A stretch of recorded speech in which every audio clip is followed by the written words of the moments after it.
Hello students. चलो हम लोग सर्कल वाली एक्सरसाइज कर लेते हैं। तो क्वेश्चन नंबर 1 से 5 ये जो है ये आइडेंटिकल है। इनमें बेसिकली उन्होंने क्या कर दिया है, सेंटर दे दिया है और रेडियस दे दिया है। मुझे सर्कल की इक्वेशन बतानी है।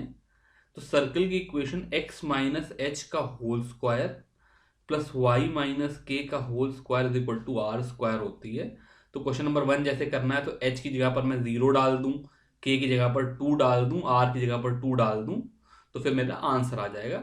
इस तरीके से कर लेंगे। क्वेश्चन नंबर 5 मैं आपके लिए कर देता हूं बिकॉज ये वेरिएबल्स में है। तो यहाँ पर x माइनस एच के होल स्क्वायर में h की वैल्यू माइनस ए है तो जाएगा x प्लस ए का होल स्क्वायर।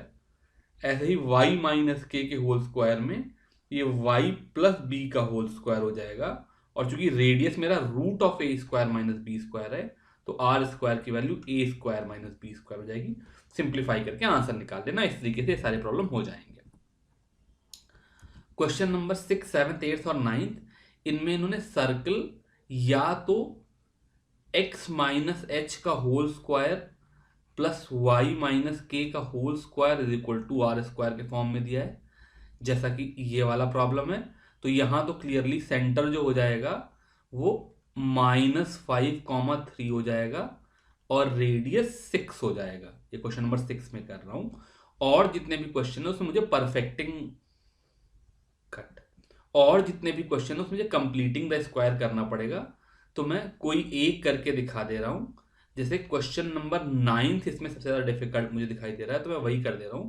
तो क्वेश्चन नंबर 9 में मैं क्या करूंगा, सबसे पहले जो मेरी इक्वेशन है वो 2x स्क्वायर और 2y स्क्वायर के फॉर्म में है।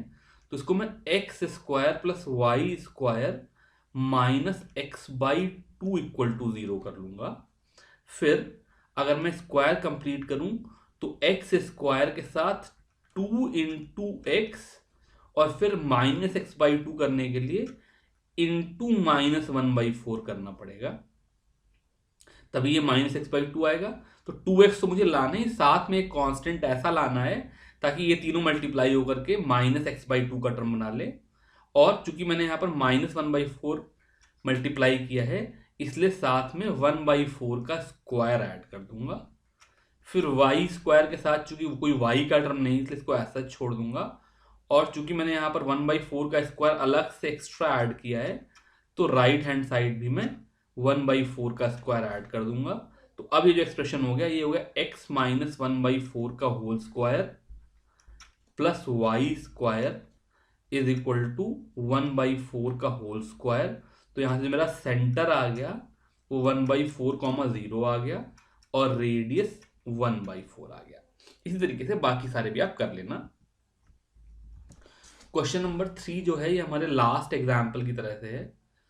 सॉरी, क्वेश्चन नंबर 3 नहीं है, ये क्वेश्चन नंबर 10 है। ये मेरे लास्ट एग्जाम्पल की तरह से है। कहना है find the equation of circle passing through 4, 1 and 6, 5 and who centre is on the line 4x plus Y is equal to 16। तो इसमें मैं क्या करूंगा, सेंटर जो होगा उसको मैं h, 16 माइनस 4h लिख लूंगा। तो यहाँ पे लाइन से अगर मेरा x कोऑर्डिनेट h है तो y कोऑर्डिनेट 16 माइनस 4h आ जाएगा। फिर अब अगर इसको मैं a लिखूं इसको b लिखूं तो मेरे ac का square is equal to bc के स्क्वायर से h माइनस 4 का square plus 16 minus 4h minus 1 का square is equal to h minus 6 का square plus 16 minus 4h minus 5 का होल स्क्वायर करके मेरे पास एक क्वाड्रेटिक इक्वेशन बन जाएगी। ये मेरे पास एक इक्वेशन बन जाएगी। इसको ओपन करूंगा तो मेरे पास सॉल्व करके h आ जाएगा। h आ गया तो मेरे पास सेंटर आ जाएगा और सेंटर आ जाएगा तो AC is equal to radius आ जाएगा और फिर मैं सर्कल की इक्वेशन निकाल सकता हूँ। अगला क्वेश्चन जो है वो भी एग्जैक्टली सेम है। कहना है find the equation of circle passing through the point 2, 3 and -1, 1 और उनका सेंटर जो है वो x minus 3y minus 11 equal to 0 पे लाई कर रहा है। तो फिर से मैं अपने सेंटर को h, h माइनस 11/3 ले लूंगा। और फिर अगर ये a है ये c है तो वैसे ही AC स्क्वायर। और फिर अगर इसको a ले लूं ये b ले लूं तो AC square is equal to BC square करके H को सॉल्व कर लूंगा और वहां से सेंटर और रेडियस निकाल लूंगा। सेम चीज अगले प्रॉब्लम में कह रहे हैं find the equation of circle with radius 5 whose center lies on x axis and passes through the point 2, 3। तो फिर जैसे ही इन्होंने कहा कि centre lies on x axis, मैंने अपने सेंटर को h, 0 कर दिया। अब ये मेरा सेंटर है और वो 2, 3 से सर्कल पास हो रहा है। इसका मतलब अगर इस 2, 3 को A लिखूं और इस सेंटर को C लिखूं तो AC की वैल्यू 5 है, बिकॉज रेडियस 5 गिवन है। तो एक सेंटर मिल गया, एक पॉइंट मिल गया, दोनों के बीच की दूरी रेडियस होती है, तो AC की वैल्यू 5 है। तो यहां से मेरे पास h - 2 का होल स्क्वायर प्लस 3 - 0 का होल स्क्वायर या 0 - 3 का होल स्क्वायर एक ही बात है, इज इक्वल टू 5 स्क्वायर आ जाएगा। सॉल्व करके h की वैल्यू निकाल लूंगा। यहां पर ध्यान देने वाली बात क्या है कि जो इक्वेशन है ये h में क्वाड्रेटिक है। इसका मतलब मेरे पास h के 2 रूट आएंगे अल्फा बीटा, और उन दोनों रूट्स के लिए मेरे पास 2 अलग अलग सर्कल्स आ जाएंगे। बिकॉज सेंटर आ गए और रेडियस 5 है, तो सर्कल की इक्वेशन आप निकाल लोगे। अगला जो एग्जांपल है इसमें कह रहे हैं find the equation of circle passing through 0, 0 and making intercept A and B on the coordinate axis. तो जैसे अगर मैं इसको सर्कल को बनाऊं तो सर्कल एक तो 0, 0 से पास हो रहा है, दूसरा ये A, 0 से पास हो रहा है, और तीसरा ये 0, B से पास हो रहा है। तो अब चूंकि क्या कहते हैं, अगर मैं इन पॉइंट्स को O, A और B कह दूं तो प्रॉब्लम को सॉल्व करने का जनरल तरीका क्या है कि मैं सेंटर C को H, K ले लूं, तो AC square is equal to OC square, ये एक इक्वेशन हो गई, और BC square is equal to OC square ये दूसरी इक्वेशन हो गई। इन दो इक्वेशन को सिंप्लीफाई करेंगे तो H, K में मेरे पास 2 इक्वेशन आ जाएंगी। 2 इक्वेशन 2 वेरिएबल से सेंटर आ गया, और एक बार सेंटर आ गया और एक पॉइंट आ गया तो रेडियस आ गया, तो मैं सर्कल की इक्वेशन निकाल सकता हूं। इस तरीके से आप सॉल्व कर सकते हो। ये बिल्कुल बेसिक तरीका है।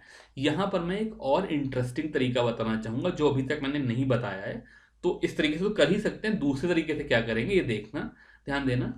एक्चुअली क्या है, अगर मेरा सेंटर और मुझे कोई 2 पॉइंट पता हो तो सेंटर की क्या प्रॉपर्टी होगी कि चूंकि सेंटर इस O और B से इक्विडिस्टेंट है, इसलिए सेंटर इस लाइन OB के परपेंडिकुलर बाइसेक्टर पे लाई करेगा। ये परपेंडिकुलर बाइसेक्टर ऑफ OB है। और फिर जैसे C जो है वो O और A से इक्विडिस्टेंट है, तो इक्विडिस्टेंट पॉइंट जो होता है वो परपेंडिकुलर बाइसेक्टर पे लाई करता है, तो जो सेंटर C है वो मेरा OA के परपेंडिकुलर बाइसेक्टर पे लाई करेगा। ठीक है। अब नॉर्मल कोर्स में क्या होता है, ये जो AC square is equal to OC square है, ये OA का परपेंडिकुलर बाइसेक्टर की ही इक्वेशन है, और BC square is equal to OC square जो है ये OB के परपेंडिकुलर बाइसेक्टर की इक्वेशन है। जो मैं ये दोनों इक्वेशन बना रहा हूं वास्तव में इन दोनों परपेंडिकुलर बाइसेक्टर की इक्वेशन है, बिकॉज इक्विडिस्टेंट पॉइंट के लिए ट्रू है और इक्विडिस्टेंट पॉइंट परपेंडिकुलर बाइसेक्टर पे ही लाई करते हैं। तो और इन दोनों को जब मैं सॉल्व करूंगा तो जो पॉइंट आएगा ये H, K आ जाएगा। यहां पर मुझे इसको करने की जरूरत नहीं है, बिकॉज OB का जो परपेंडिकुलर बाइसेक्टर है वो simply y is equal to B/2 है। बिकॉज OB y एक्सिस पे उसका perpendicular bisector y is equal to constant होगा, और चूंकि वो ओरिजिन और 0, B से इक्विडिस्टेंट है इसलिए y is equal to B/2 है। ऐसे ही OA का जो परपेंडिकुलर बाइसेक्टर है ये x is equal to A/2 है। तो मैं डायरेक्टली H, K की वैल्यू A/2, B/2 लिख सकता हूं, और फिर जो मेरा रेडियस होगा वो ये डिस्टेंस होगा जहां पे रेडियस के स्क्वायर की value A square plus B square by 4 हो जाएगी। तो मैं डायरेक्टली भी लिख सकता हूं कि x - A/2 का whole square plus y - B/2 का whole square is equal to A square plus B square by 4 इस प्रॉब्लम का सोल्यूशन है। बाकी ये दो इक्वेशन सॉल्व करोगे तो भी मेरा सेंटर A/2 B/2 ही आएगा, उससे भी सेम आंसर है। अगले प्रॉब्लम में क्या है, find the equation of circle with centre 2, 2 and passes through the point 4, 5। ये तो बहुत ही आसान सवाल हो गया।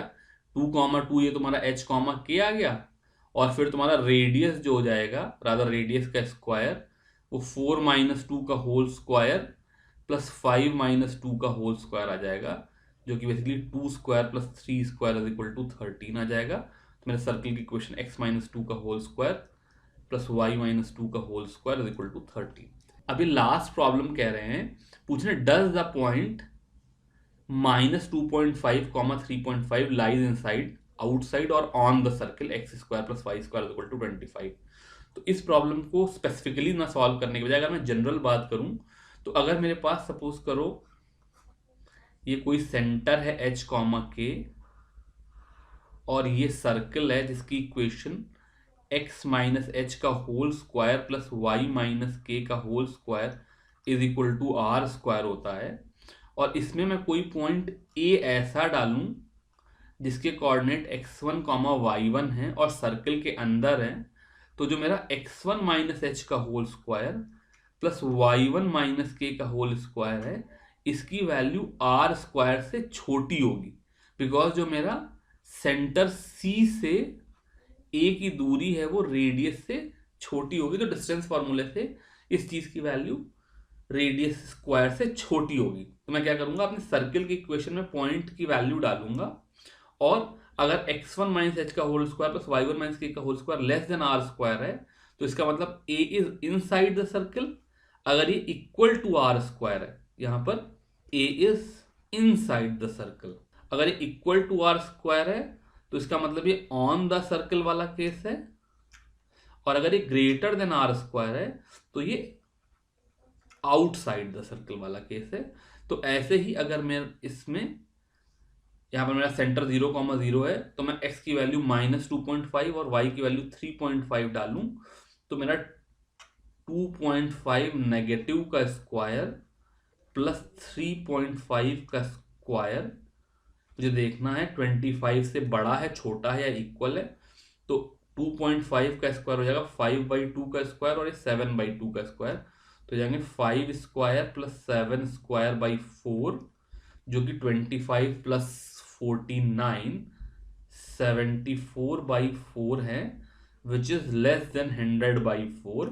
तो यानी कि जो मेरा पॉइंट है ये सर्कल के अंदर लाई कर रहा है। तो -2.5 कॉमा 3.5 ये अच्छा नहीं चला, लाइज इनसाइड द सर्कल। इसके साथ ही हम लोगों ने एक्सरसाइज फिनिश कर ली। अभी के लिए बस इतना ही। Thank you very much.